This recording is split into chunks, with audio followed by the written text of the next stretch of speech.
Man, it was a gorgeous day in hell this afternoon. 75 degrees and a gentle breeze. Flames unobstructed by clouds, yeah. A beautiful blue sky day in hell, in this city, which serves as heaven's ambassador to hell.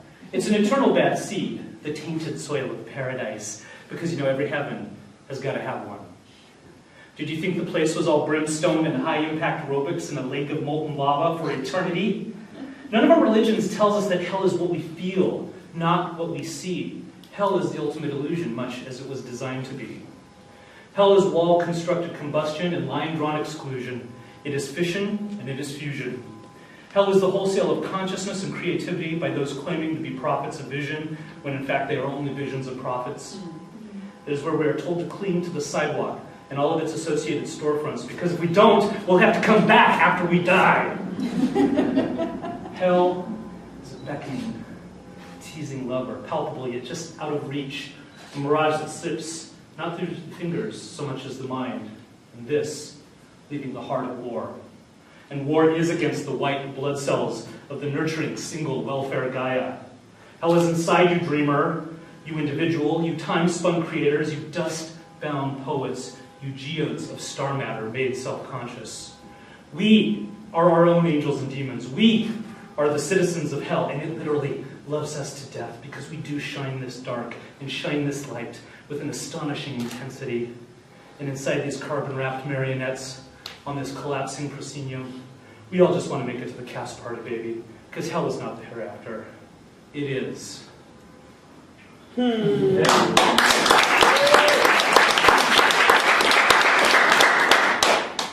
This is called Smooth Ride. Not so proud now, public train ranger. OPD sits there waiting for you to snap and make that violation of station regulation. They're drooling for an excuse to slam your face up against the protective glass pane of the transit agency business counter, leaving saliva trail smears to remind the cute, sassy clerk whom you alternately wish to fuck and strangle of the pathetic dignity you once pissed away. But you just gotta push it, don't you? You just gotta stand up for your oh-so-repressed civil rights you invoke with regularity, but which you have never learned to apply only to those people who stay on the sidewalks. From the last poem. Have no fear. OPD will always be happy to oblige your subconscious desire to have the shit beat out of you. You still wear it like a badge after all these years. It still makes for great stories on rainy nights in a panhandle shrub lair. You'll share it with a socially retarded runaway that gravitates to your wingnut aura like a demented, lonely moth. Not so much with a gleam in his black, sexless eyes, but an exhausted body language that says, "Hey, I recognize you. You're one of us. But you're different. I can't tell how, but you got that look around your whole aura that says you've got a plan. Yeah, I can tell you got a plan. Even though I can't come right out and say that because I'm this very, really serious activist musician, so I can't really look you full in the eyes and commit to a genuine emotion that isn't related to a street hustle. But you look like you've got a plan, and I really need a plan, man." You never ask to be his target, but you don't shoo him away either. You don't tell him you're really straight. You don't say one meaningful word to him because maybe between the both of you, there's enough spare change to split one or more 40s in the shrub lair tonight. And it's better than being alone again. And it's better than wondering where you're going to be the next night, and how you're going to eat tomorrow, or how you're going to get there. But all that never happens anyway, because you never really get there now, do you? You never really catch that train, and Jesus Christ, all you really wanted anyway was to catch that train, that bus, that 18-wheeler, catch that hippie VW, catch that empty, windblown spot in the bed of some dope-smoking rednecks 4x shit. All you ever wanted was to catch that easy, smooth ride.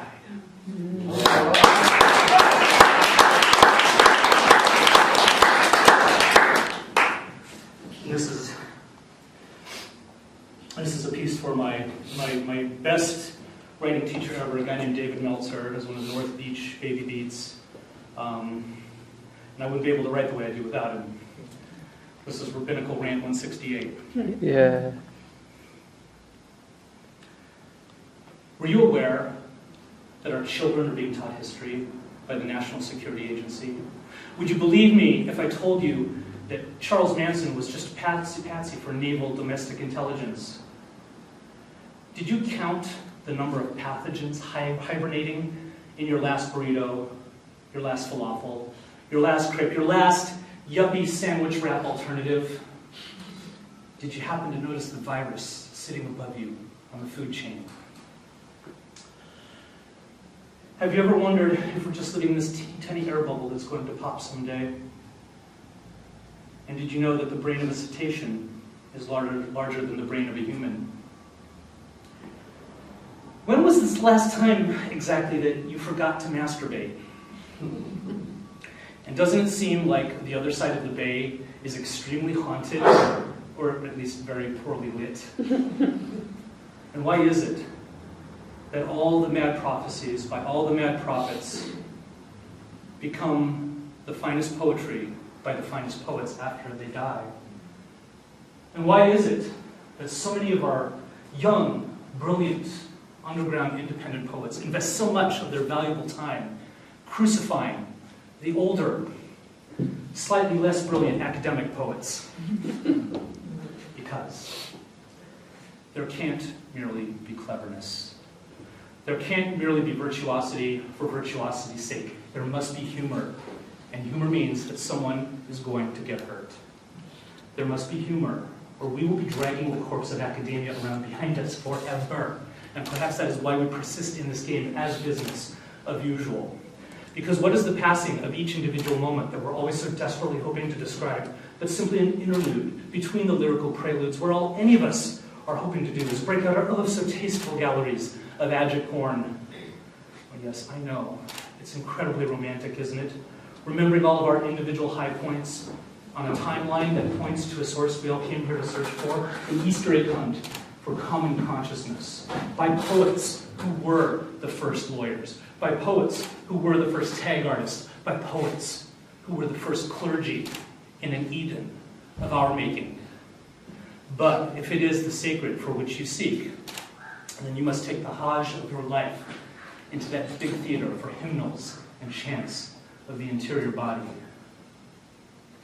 Because some of you poets out there don't know how to love Lilith, even though she's there for all of us. Don't complain to me that she's a hard bitch. She's the medicine you need. I know because I saw this brother riding on the BART train with his baby girl, his daughter. And being young as he was, he wanted so badly to be loved by all the young teen dreamers dolled up for the season. But the baby girl was squirming in his arms. The baby girl was breaking down his cool in front of the hotties. A man unbathed by his baby. It ain't the first time it's happened. And it won't be the last. And this temple of public transit careens down the path of the secular hand once more. Nah, some of y'all just don't know Lil. But you don't have to ball her to love her. Break it down like you mean it, brother, because in the end, isn't sex just another form of prayer? It reminds us how close we lounge to those lizards in that big theater. And when that is all said and done, so what? There is still this moment right here, this little tiny motherfucker in front of your nose, still crying out for your attention, still crying out for your naming. And once you have engaged in this process of naming and engaging, you'll be lost in a wide open mouth. Lost in a gaping maw, lost in a process of singing, smoking, sucking, chewing, gnashing, eating, swallowing, breathing, and excreting, all in search of a construct which may or may not belong to God, but which you must always keep in mind, always remains a two-way street. And so with that in mind, do you still desperately wish to record the decline of Western civilization? Please do go right ahead and take a number and stand in line, because it is work that will set the self-analyzing monkey free. In this elegy, poet, seduce thyself, and know that the inner heaven cylinder is the place where we will see through constructs. I mean, I tried to be an atheist. I tried not to believe it. Ever since dawnlight came to the Mojave Redlands, this is one exorcism that never ends. And language poetry, thy cup runneth over and spills out into the greater Los Angeles basin with no regard for whom you may drown along the way. And yet the survivors will be stronger in the end, for this flood over the world's stage, where sadly the great curtain remains the great colonizer of context, beneath which the wizard, alas, is naked and horny and leering at Dorothy.